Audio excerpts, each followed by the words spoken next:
આજે દેશભરમાં ઠેર ઠેર ધ્વજવંદન કરીને 76મા ગણતંત્ર દિવસની ભવ્યાતિ ભવ્ય ઉજવણી કરવામાં આવી હતી, જેમાં ગણતંત્ર દિવસની રાજ્ય કક્ષાની ઉજવણી તાપી જિલ્લાના તિતવા ખાતે કરવામાં આવી હતી, જે મુખ્યમંત્રી ભૂપેન્દ્ર પટેલની ઉપસ્થિતિમાં રાજ્યપાલ આચાર્ય દેવવ્રતના હસ્તે ધ્વજવંદન કરવામાં આવ્યું હતું। જ્યારે ગાંધીનગરમાં સેક્ટર 11માં રામકથા મેદાન ખાતે ગૃહ રાજ્યમંત્રી હર્ષ સંઘવીએ ધ્વજવંદન કર્યું હતું, તેમજ અમદાવાદનો જિલ્લા કક્ષાનો ધ્વજવંદન કાર્યક્રમ ધંધુકા ખાતે યોજવામાં આવ્યો હતો।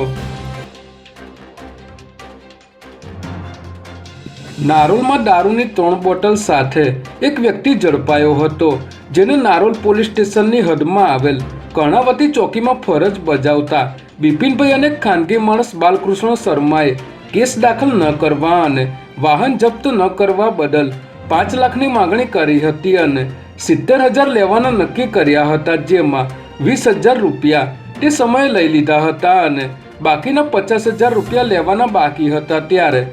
ફરિયાદીએ એસીબીનો સંપર્ક કરી ફરિયાદ આપતા એસીબીએ છટકું ગોઠવી ખાનગી માણસને લાંચની રકમ સ્વીકારતા રંગે હાથ ઝડપી લીધો હતો। જ્યારે પોલીસકર્મી બિપિનભાઈને વોન્ટેડ જાહેર કરી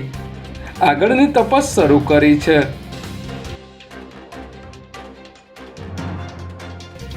સુરતની અઠવા લાઇન્સ પોલીસ નાનપુરા 3 રસ્તા પાસે વાહન ચેકિંગ કરી રહી હતી, ત્યારે અઠવા ગેટ તરફથી કારમાં આવતા નાનપુરાના વોન્ટેડ બુટલેગર ચિતરાજ રાંદેરીએ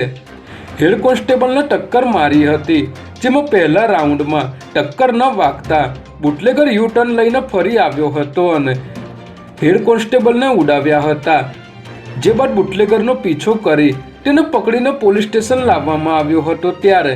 આરોપીએ પીએસઓ સકરામભાઈને થપ્પડ મારી દીધી હતી, જેને પગલે પોલીસે આ બુટલેગર વિરુદ્ધ હત્યાની કોશિશ અને સરકારી ફરજમાં રૂકાવટનો ગુનો નોંધી કાર્યવાહી હાથ ધરી છે।